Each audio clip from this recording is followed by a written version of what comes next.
Joel, we just celebrated our third year of the Uptime Wind Energy podcast. Man, time flies when you're having fun.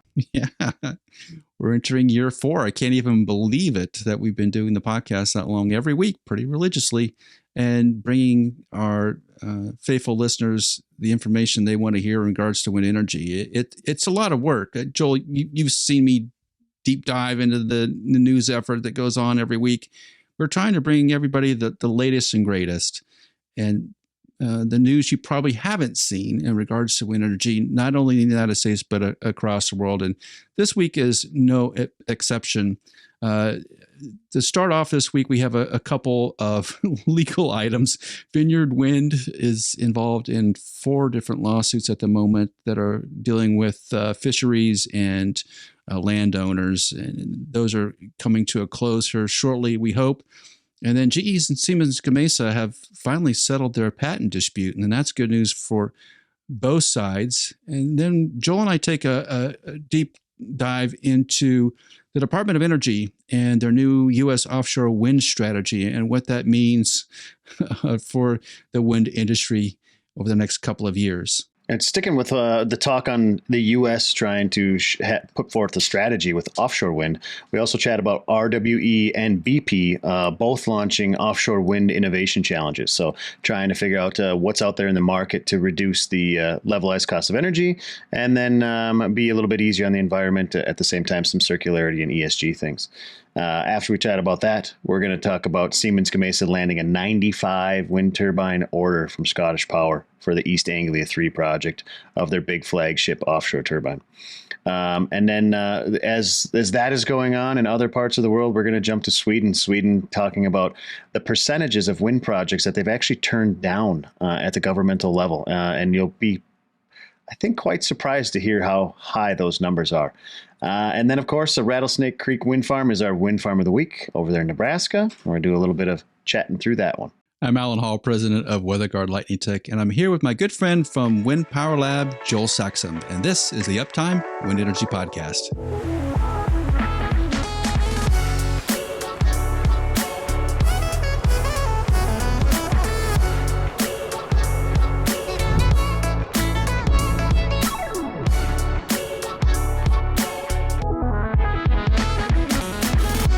Well, Joel, where would the week be if we didn't have a couple of nice lawsuits to talk about in wind energy? And they seem to be focused around Massachusetts at the moment. There are 4 cases that are in federal environmental court related to Vineyard Wind, and that project is expected to really get rolling this summer and be up and running, I think, by the end of 2023 or early 24. Well, a federal judge heard arguments brought by 2 landowners in 2 separate cases, and then there's 2 other suits brought by fishing groups, but those cases have been consolidated. So they're running all these cases through one judge in Boston to handle them and to get some clarity on what the ground rules are. And the main thrust of these lawsuits have to do with the Bureau of Ocean Energy Management, saying that the BOEM didn't conduct a thorough environmental review when it approved the project, and if that did not occur, then subsequently everything from that point is relatively null and void. That's where the efforts are pushing. The right whale is become a center point of these cases because of the recent deaths of the right whale and a number of other whales along the East Coast. This is a big deal. And I think the thought was early on, Joel, that Vineyard Wind would have these cases dismissed, that they weren't worth hearing. A lot of them had to do with standing. But now they percolated up to, I think, final judgment will happen here shortly. If Vineyard Wind gets put on hold, that's a big stopping point for offshore wind in the United States. One of the things that's kind of odd here is that all these cases are centered around Vineyard Wind. Now, I know where Vineyard Wind is geographically, it's very much in the public eye, so it makes sense. But there's there's a dozen other wind farms up and down the East Coast that are in the same permitting process, or in that planning stage as Vineyard Wind. So that's kind of odd to me. The other one that rings a little odd to me here is within the United States judicial system, that there's one judge trying all of these. Now, I can understand that you want to have one person that maybe they have all the more information. The more information they're fed about offshore wind, the more they have. But then you put all of the decision making into one person's pocket, right off of one person's desk is the signature that makes all this stuff happen. And that's usually not the case when you start trying separate things, right? So I would imagine most of these suits are being brought if they're out of Boston, the state of Massachusetts, in that whatever district court it is. To me, this seems to be such an important precipice of offshore wind in the U.S. This should almost be a Supreme Court thing, but I know it has to go through stages to get there. I don't know if they're going to appeal it. I wonder if these groups will appeal. Somebody's going to lose, and either it's going to be Vineyard Wind or the fisheries. Does it go to the Supreme Court? It may. If you appeal it, does it put a hard stop? It could. I mean, they could get a stay. Yeah, get a stay of injunction or whatever. I'm not a lawyer. I mean, it's already been delayed and pushed hard enough. Isn't Vineyard Wind 1 is the same exact wind farm that GE and Siemens have the fight ongoing about the patent issues as well, right? Man, I would hate to be an executive on that thing. That just bad news every day. Project is stopped again. But I mean, so you and I have personally investigated some of all the material that we can find online or out there in general about the right whale thing. And there's been a few releases by some of the federal government agencies that have said, the wind is not the cause of the right whale deaths. We're, pointing them at more of like overspeeding vessels and contact with vessels and stuff like that, but not wind vessels in particular. So you'd think that these things should go through pretty quickly. The fishing group thing is a bit tougher as far as a lawsuit to pick apart, because I can see where the fishermen are a little bit up in arms about it, where you need a longer term study to see the impact on the fishery itself, whether it's lobster fishing or cod fishing or whatever.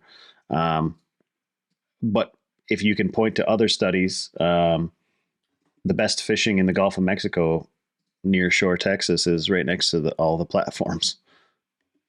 So it might be better off for the populations. Yeah, the whale issue is interesting because last October, November, they had a big offshore wind meeting at Northeastern University.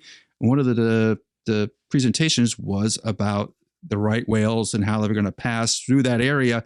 And there may need to be more of a buffer than was originally laid out by BOEM to make sure there's no interference between the ships working offshore to install the wind turbines and the whales going to be running along that coastline. And my first thought was like, we're going to be putting some of these turbines in, and now the experts are saying they need a larger buffer. If that gets to a courtroom, that's a pretty good argument to say we need to put everything on hold until the experts agree on what and where this wind farm should be and how they should handle the ship traffic through that whale corridor. I saw that as a problem. That was 6 months ago now. And here we are in front of a judge. That could go either way. I think the right whale issue could go either way. Long time. Because it's an endangered species. Yeah, and the endangered species thing kind of that's a big difference than the fisheries case. So is the end goal, and I haven't read these cases, is the end goal we want to stop offshore wind, or is the end goal for the fisheries we want some money in our pockets based on what you might remove from them? Or, is it with the right whale where that would be basically, we want to stop to the extra vessel traffic and the installation of these wind turbines. Yes. There's a fight looming. And like we say, usually we're going to keep an eye on it, but, I think there's a little bit more reading to do here to see exactly where these things are going. Yeah, I'm going to dig into a little more this coming week, and we'll talk about it again next week, and to see if there's been any motions from the judge, or to see how the trial is playing out. And Siemens Gamesa and GE are also trying to settle their patent dispute. And remember, not that long ago, Siemens Gamesa won their patent quarrel with GE, And it became a big pain point for offshore wind because it had to do with the Haliade X wind turbines and the way a bearing was installed in this wind turbine. That Siemens Gamesa said that they had designed it and had patent rights to it. And evidently, a U.S. judge agreed with that. So GE and Siemens Gamesa, which I think is now Siemens Energy, now that they've been reacquired by the parent Siemens, agreed to a settlement to end their European and U.S. patent disputes. So remember, they were suing each other in United Kingdom court, I think also in France, and then obviously the United States. So they're just trying to stop all the lawsuits from one another, which is to the benefit of both companies, I think. There were no details of the settlement. Everything is confidential, so we're not sure exactly what's going to happen. But remember, about a month ago, a U.S. judge doubled the royalty payments GE was supposed to pay Siemens Gamesa as part of that patent infringement for the Haliade X turbines, and that meant that GE was going to pay about $60,000 per megawatt for each of the turbines at the 1.1 gigawatt Ocean Wind project off the coast of New Jersey, which is a lot of cash. But for this Ocean Wind 1 at 1.1 gigawatts at that rate, that's $66 million. I mean, what a wicked shot in the arm for Siemens on their balance sheet. $66 million for having a court case. Well, if Siemens, now that Siemens owns the majority stake in all of Siemens Gamesa, maybe the higher ups at Siemens talk to the higher ups at GE, and obviously because GE is going to split here in the next couple of months, and said, hey, look, we cannot help each other by suing one another in all these courts. We're just making lawyers rich, and we just need to come to a peaceful agreement and move on. And that's what appeared to have happened. Cooler heads prevailed, and we're going to move on, and everything's going to be okay with the world. We can compete as much as we want to, but they're spending too much time in courts and courtrooms and paying lawyers, I think. And somebody decided to call an end to it, and good. Yeah, exactly. But so will there be a remodel to the Haliade X platform? There are already. Well, this is the thing. I think that there was one last time I looked. They were already trying to redesign that whole fitting, but now that GE's say they're going to go to an 18 megawatt machine, I think that all goes away. If GE's moving to an 18 megawatt and the Haliade is just the platform, it's going to be, instead of being a 12 megawatt, 15 megawatt machine, it's just going to move to 18. You're going to just redesign all that anyway. So it kind of becomes a moot point. Hey, Uptime listeners. We know how difficult it is to keep track of the wind industry. That's why we read PES Wind magazine. PES Wind doesn't summarize the news. It digs into the tough issues, and PES Wind is written by the experts, so you can get the in-depth info you need. Check out the wind industry's leading trade publication, PES Wind, at peswind.com.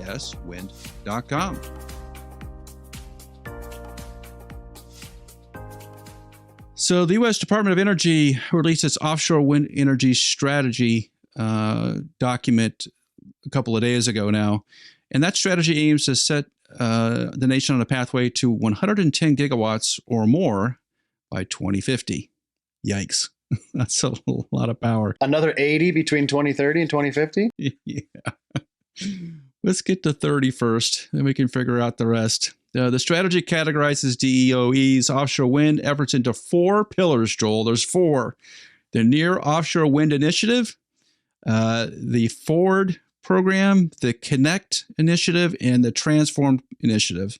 So let me kind of step through them as I was trying to do the other day. The Near Offshore Wind Initiative, which is the now part of this, it will lower costs from $73 per megawatt hour to $51 per megawatt hour by 2030, develop a domestic supply chain, and inform sustainable, just deployment of fixed bottom offshore wind. That's the Now Initiative. The Forward Initiative is to achieve the floating offshore wind shot goal of reducing costs by over 70% to $45 per megawatt hour by 2035. Establish U.S. leadership in floating offshore wind design and manufacturing, and inform sustainable, just deployment of floating offshore wind. The Connect program is to enable reliable and resilient transmission solutions for large-scale offshore wind deployment. And the Transform effort is expand offshore wind cogeneration technologies for widespread electrification and decarbonization. So when I read that, like, that's a mouthful of different initiatives. It's a lot of fluffy words. Yeah. Yeah, right. And to say you're going to reduce floating wind cost by 70% is a goal. It isn't a system to get there. And I wanted to take one of them and break them apart. So I looked at the Near Offshore Wind Initiative. That's a little closer to reality. In the States, and to see how they're going to go from $73 per megawatt hour to $51 by 2030. Well, there are three main pieces to this, Joel, so hang on to your seat. First, optimizing the design of wind turbines and wind plant layouts through enhanced understanding of the short and long-term U.S. offshore wind resource and meteorological, ocean, and geophysical characteristics. This optimization will reduce costs through higher energy production, longer wind turbine system lifetimes, and lower development expenses and material use. That's step one. 2, upscaling the wind turbines through systems engineering and testing, validating and demonstrating the many innovations that will enable larger, more powerful turbines. For example, superconducting generators, active turbine controls, while exploring the need for, costs and benefits of, and pathways to standardizing turbine sizes. And bullet point 3, developing installation, operations, and maintenance strategies that reduce complexity and labor at sea, while mitigating adverse impacts on the ocean environment. For example, remote maintenance, noise mitigation measures during installations, etc. Okay, so those 3 bullet points are going to lower fixed bottom nearshore wind turbine cost from $73 a megawatt to $51 a megawatt hour. I'm at a loss. I don't get it. Yeah. So yeah. Number one, basically everything you said there, optimizing design of wind plant layouts, enhanced understanding of short and long, yada. That's all standard stuff that you have to do to install an offshore fixed bottom wind farm anyway. Exactly. Like understanding geophysical characteristics, the wind resource, meta-ocean data, like that's just standard stuff. If you're going to develop a wind farm whatsoever, you have to do all those things. So that one can be kind of, I don't know how you're going to reduce costs. That's going to be standard cut. Now, if you say we're going to, I don't know, if instead of having a manned vessel out there, you're going to use an AUV to do geophysical exploration and you can do it cheaper, that's something, right? But I don't, that's already kind of happening in the industry right now is remote vehicles. So that's not something new that an innovation project needs to be done. I can name off the cuff half a dozen companies already doing it. Upscaling of wind turbines through systems engineering and testing, validating, demonstrating innovations, yada, yada, yada. That's, again, ongoing within the industry. We just heard GE go from 15 to 18 megawatts, right? So while that's great, a great thing to talk about on the Congress floor or wherever this is being talked about, these things are realities within the industry already. Superconducting generators and things now. We have read something about a company in Michigan working with some non-rare earth conductors and some things like that. So maybe this will enable some innovation funding for groups like that. That'd be great. But again, I don't understand some of the pathways to standardizing turbine sizes. Like, what's the point of that? How does that reduce cost? Besides, if you reduce if you slow down innovation cycles and you stick with one turbine model for a while, then your supply chain can catch up and things, and that's great. But that goes against everything that the U.S. economy is known for, i.e., capitalism and market adjustment. So you're not going to tell Siemens Gamesa unless you say, "Oh, Siemens, you stay at that 15 megawatt machine for a while. We'll pay you $500 million a year." Or I don't know how you expect to do that. That one seems like hot words to me too. This is a series of goals. Yeah. So the third point, developing installation, operations, maintenance strategies that reduce complexity and labor at sea. Fantastic words. Again, there's a couple groups out there creating different kinds of vessels and new vessels for installation as the Jones Act requires. Other than, and they're, of course, you want to put the most innovative new ideas onto those vessels. So that's happening right now. Remote maintenance, drones from shore, drones from an AUV. So a drone launching from an autonomous robotic boat. Again, those things are happening right now. So engaging with those companies, maybe the federal government engaging with those companies and giving them some money to further their research and their development programs.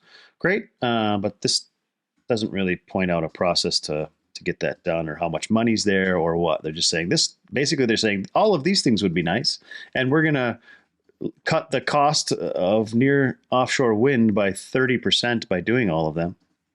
I don't know who's doing the accounting here. Right. There is no system in place to accomplish any of these things. Everything they've talked about at the DOE level are goals. And then they try to, if you read this document, and it's huge. So if you start reading down into it, they start listing the different federal organizations that could participate in different aspects of this. All that's fine.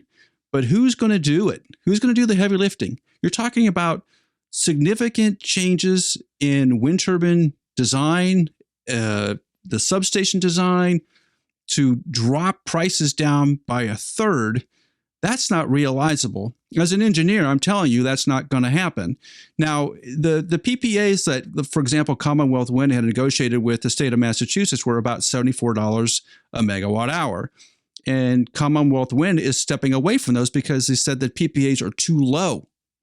To say then you're going to go from 74 to 51, no one's going to sign up to that. There's not going to be a single operator owner that's going to sign up to $51 a megawatt hour for offshore wind. Not in today's world, not even in 2030. They're not likely to do that. So I don't see where the breakthrough technology is, because that's what we're talking about, breakthrough technology. Where's the breakthrough technology? And you think that's going to be developed by the federal government? That is not a realizable thing. Yeah, it's not. They have not demonstrated themselves the ability to do that. If they want to cut loose some federal funding to say, hey, we're going to create this, hey, GE, I want to hear your ideas for some great new ways to reduce the cost of running these wind turbines. And GE comes forward and says, we have some, but we just need $100 million of money to get it done. All right, let's talk. But unless that is happening, GE's not going to participate in this. Siemens Gamesa, why would Siemens Gamesa participate in this? Why would Vestas participate in this effort? They have no incentive to do such. Now, that they may talk about it and say, well, we're supportive of these goals, which I'm sure that they are. But when the rubber hits the road here, it is not in their best financial interest for these things to happen. And they're the ones that we need to make it happen. They're already screaming about non-profitability. Like, you're going to take 30% of the revenue away from them and you think they're going to be happy about it? Like, I said, like, there's some operations and maintenance stuff here that's great. They're great ideas and they can help. My mind is going to all the robotic technologies and remote vessels and the ability to fly a drone from shore and all these different things for inspections. And so there's some ways to optimize some O&M costs, but to optimize actual development and installation, I don't think you're going to cut down on the capex to install these things that easily. It's just too much. Yeah, and the same sort of process existed for their push for floating offshore, where they're talking about even greater reductions in cost. I don't see that one happening either. And we didn't even really have a baseline in it. If we had a couple hundred or a couple thousand wind turbines out in the water right now, then we could really get a baseline to understand where those costs could be reduced. But because we have 7 wind turbines in the water, there's just no way to even get a baseline on that. So floating to me is the one spot that there's an opportunity. And now why I say that is because the supply chain, the engineering, the design isn't quite completed. So, and what I'm trying to get at is like, right now with floating, we are in the 1930s on large tractors. right? Tractors have been around for 10, 20 years, but we have the ability to kind of have, like, we know a little bit about how the design could work and may work, and some borrowed parts from some other things, like some wagon wheels and a little bit of this, and cars have been around for a little while. The cars or whatever being fixed floating offshore in my mind, or fixed offshore, I'm sorry, in my mind, but I'm thinking now, okay, floating. There isn't a country right now or an area of the world that is powerhouse for floating wind yet, right? So the capability is still there for us to be able to inject some cash and develop that as our own, to have, bald eagle floating wind, and the US take the lead on it. Like, that's the one that's possible, because there's some offshore wind being there. There's, of course, like high wind Tampen and some other things in off the coast of Scotland, and there's some Norwegian initiatives, and there's initiatives in France. Like, there's things going on, but they're not installed at scale yet. So all of the offshore wind farms are made by three, besides some Mingyang, some Chinese stuff, right? Some of the things in the APAC region. They're made by specific manufacturers. And we know, like, okay, when Ørsted was really cruising, installing a lot, like Ørsted has a pile of 3.8 megawatt Siemens machines installed. Like, we know the certain things that are there. Now, when you go to floating, it's not quite there yet. And we know that we'll probably adopt some technology from these OEMs, but like the specific supply chain, installation, engineering is not completed yet. There is not a front leader in it. So that's the one spot I see a possible opportunity for the U.S. to run with. But it's a quick first to market thing here, right? We've got to make it happen now.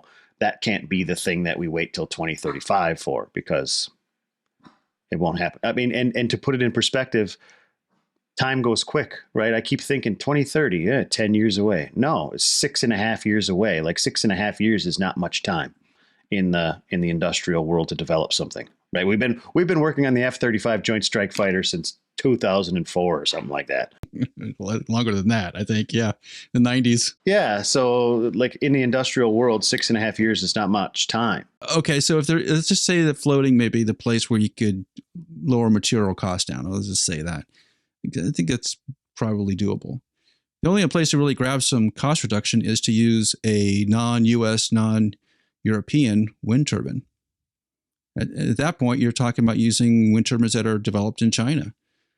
And I know there's been some discussion in Europe about that. Like, if you're really serious about putting the amount of wind energy in the ground and offshore, the only way to do that at the moment is to bring in manufacturers from China to go do that. You think the United States administration is going to open the door to that, to get to these goal numbers? Nope. And I'll tell you why. I mean, I think it's pretty clear, right? But I mean, earlier in the conversation, you and I we were just kind of talking through some articles and looking at some stuff. And I said, what is, it was like regulatory approval by FERC. FERC is Federal Energy Regulatory Commission. Yeah. And so there's already been things that have stopped clean energy development within the U.S., specifically in Texas, that was owned by Chinese companies. Because we want to have our energy security bioenergy system that we maintain, we have control of, the United States government and FERC specifically will not allow Chinese turbines on the grid. I just don't think so. Because if they can be remotely controlled at any time, if there was an issue politically or as anything, it's just boom, shut the power off. It's a click of a button. That's as simple as it gets. So I don't think that you'll get Chinese wind turbines onto the public grid. Now, if it's a private grid or some distributed power or something, maybe. Within the last 2 weeks, the Department of Energy was put in front of a Senate committee, and they were crushed. The representative from the DOE was crushed in regards to knowing how much of the existing United States grid has Chinese components in it and where those components would be. And the DOE didn't have any answer for that. And it got combative. And it wasn't a good look on either side, in my opinion, but it got combative. And I think you may be right, Joel, that the legislature is not happy with having large-scale Chinese components in the U.S. grid. Obviously, offshore would be a real problem, pain point, potentially. So it probably won't happen. But if they're talking about trying to meet these 1/3 reduction in megawatt hour costs, that is the only way it's going to happen today.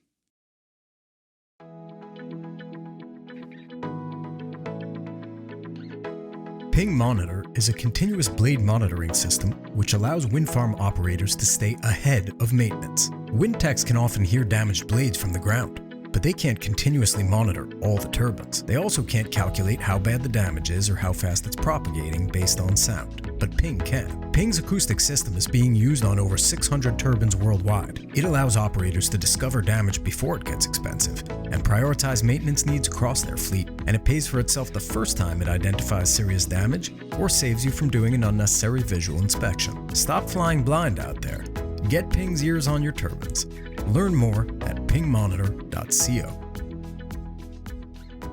Well, Joel, there's actually two separate efforts by large operators, RWE and BP, where they're calling for innovations in offshore wind. And both the BP and RWE requests are basically the same. So I'll use the RWE one as the example here, knowing that BP has essentially the same program. So RWE is seeking new concepts that would contribute to a net positive effect on biodiversity at the company's new offshore wind farm sites. For circularity, they're calling it. I always find that word odd. RWE welcomes innovative solutions to contribute to the increasing circularity of the wind turbine life cycle, which is what they're talking about, and minimizing waste during the entire lifetime of the offshore wind farms. And if they're looking in terms of system integration, which is a subject point for the DOE, and where RWE is looking for some new ideas that enhance the flexibility of the wind farm and minimize curtailment off times. Obviously, every wind farm operator is looking for that. The winners get a chance to explore their innovation on an offshore wind farm with RWE's development team, which would be kind of cool. So if you have a good idea there, you'd be working with the experts at RWE. And they get involved with a technical innovations program at RWE if they were chosen, which grants access to the experts to help them further develop and test and scale their proposed solution, which is great. The submittals have to be made by the middle of April. So they got about 2 weeks away from the day we're recording, and the winners will be revealed sometime late this fall.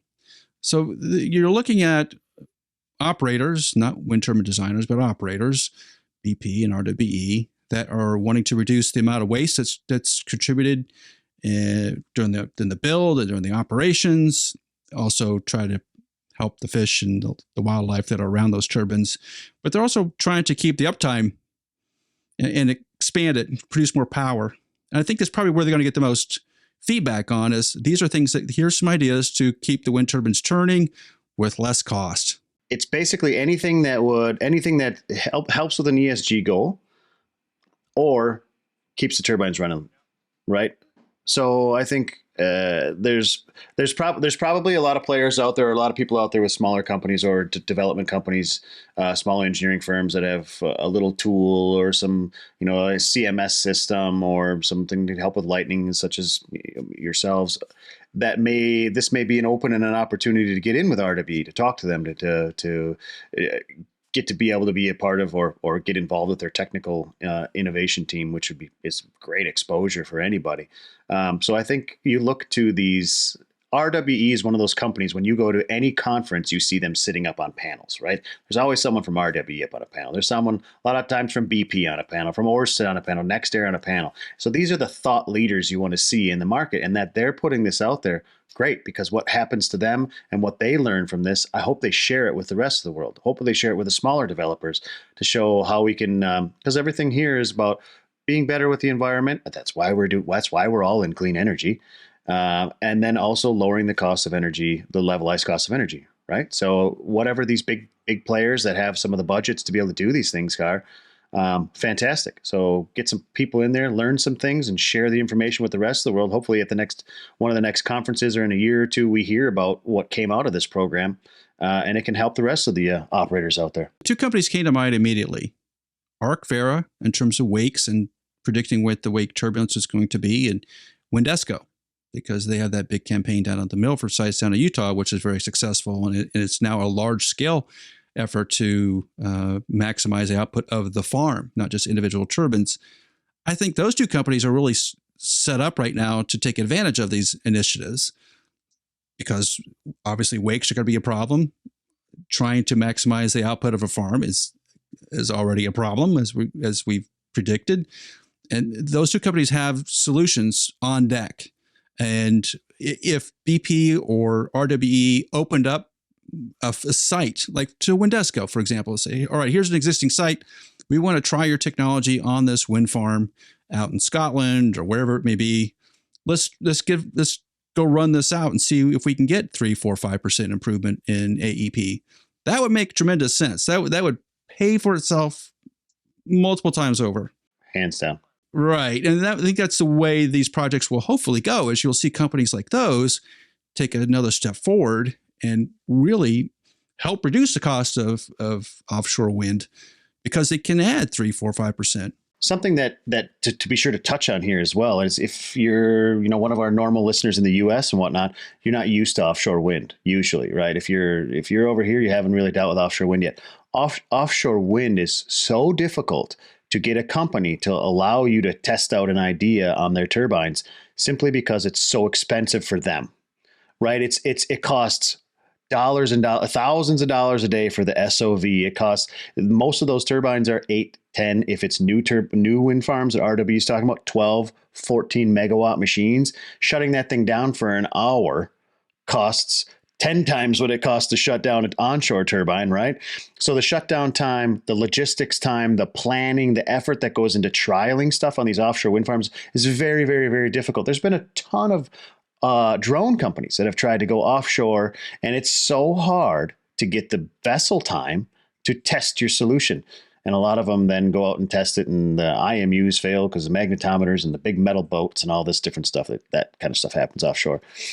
But it's not to be missed here for people that are looking for testing things offshore. If you're looking to test things offshore, you probably already know this. But if you don't, offshore wind, to test things and to get access to a wind farm, is very, very difficult, simply because of the cost to the operator. Well, some big news out of Siemens Gamesa, because they announced the signing of a firm order with Scottish Power Renewables to supply 95 units of the flagship SG14-236 DD wind turbine to the East Anglia 3 wind power project in the North Sea, which has a total capacity of 1.4 gigawatts. That's a huge project. Roughly, Joel, that's about $1.5 billion of an order. Nice. That's a nice order for Siemens Gamesa. And it also includes a service contract, initially for an 8-year period. And I think then after that, they're going to figure it out.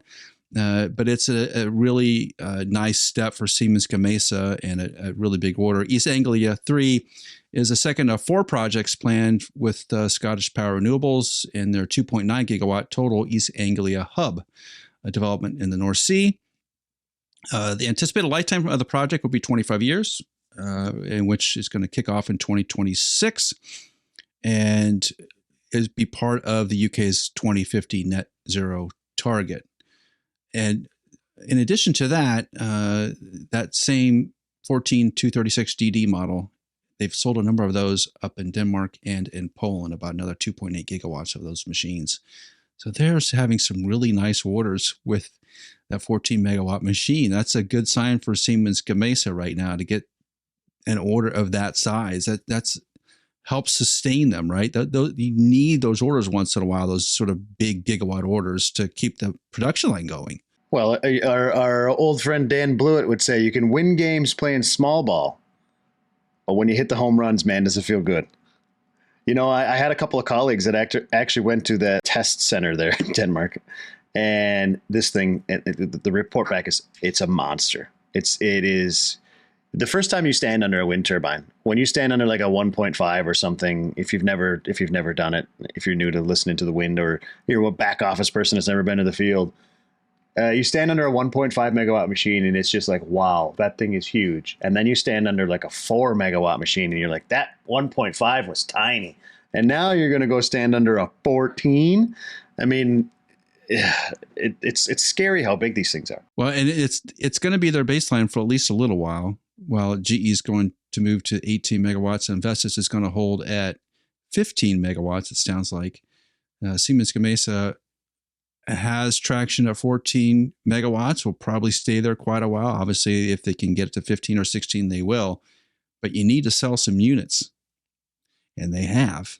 And you're right, Joel. Your whole company picks up when these orders come in. If you sell 5 turbines, yeah, it's a good day, right? But when you sell 95 of these things, everybody in that factory should be cheering, and rightly so. So congratulations to Siemens Gamesa. That's a really nice order. Over in Sweden, Joel, there's been recent research saying that the vast majority of wind farm projects are rejected.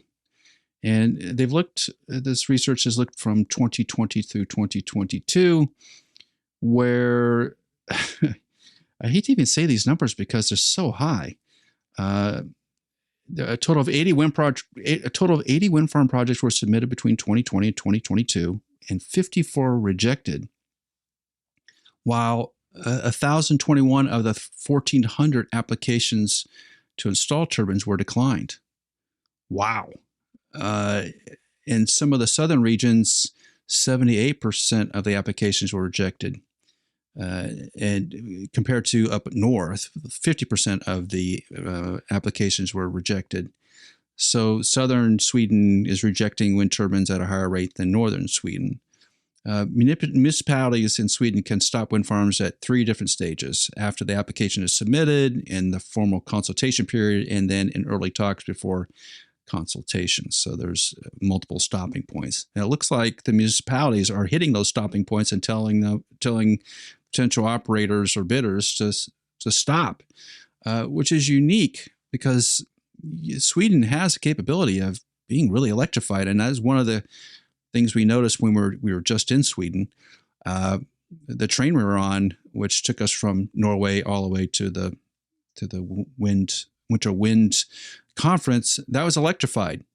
That whole train in the middle of the rural Sweden, rough territory. The frozen tundra? Yeah, it was electrified, whereas on the Norway side, it was a diesel locomotive. So Sweden clearly has made an effort to electrify itself, at least in part. And let me balance that off, though. Norway, weirdly enough, has one of the highest use of electric vehicles. That when we got to Sweden, we're saying, wow, everything's electrified. Yeah, but in Norway, there's a lot more electric cars than there is in Sweden. So a lot more gas-powered vehicles, internal combustion engines in Sweden than there is in Norway. So there's a little bit of a dichotomy going on. But it's still remarkable that these projects in Sweden are being rejected at such a high rate. I don't think the rate in the United States is nearly that high. I don't think it's anywhere near 50% in the United States. It may be. We can actually dig into that. But is there a big pushback about wind in Sweden? And if so, why? Is it just because of the rural nature and they love the pristine mountain views that they have? Is that what it is? I think that's part of it. The other side of it being, the southern part of the country is, of course, where there's more population. You have Stockholm there and some other larger cities, Malmo and whatnot, Gothenburg. So you have more larger cities there. And of course, you want to put as power generation facilities as close to the city as you can, so you don't have to have transmission lines going everywhere. But then if you know this is the same with Norwegians though too. Norwegians, Swedes, Finns, all the above. They love the outdoors. They like to go camping, like to go skiing, like to go do some fishing. So they don't want their pristine. And it's part of what you say is like the populace. They don't want their pristine kind of views ruined. And a lot of in the southern part of the country, if you ever looked at a map of Sweden, there's a lot of nice little lakes, and so some glacial lakes and some larger ones, some beautiful little towns. So I think part of it is just maintaining what Sweden has naturally been, and that little bit of pushback to changing over to a more electrified society or a green society, I would say. But it goes against what my brain would naturally think of the country, which is odd. And before anybody sends me any hate mail, because I know that's coming, I am part Swede here, right? So my great grandfather came over from Sweden back in the early 1900s. So I get it. Ditto. Yeah. So I understand generically what's happening there. But does that just mean there's going to be a push for more offshore wind? Is that the drive? They're saying, hey, not onshore, at least not in some specific locations.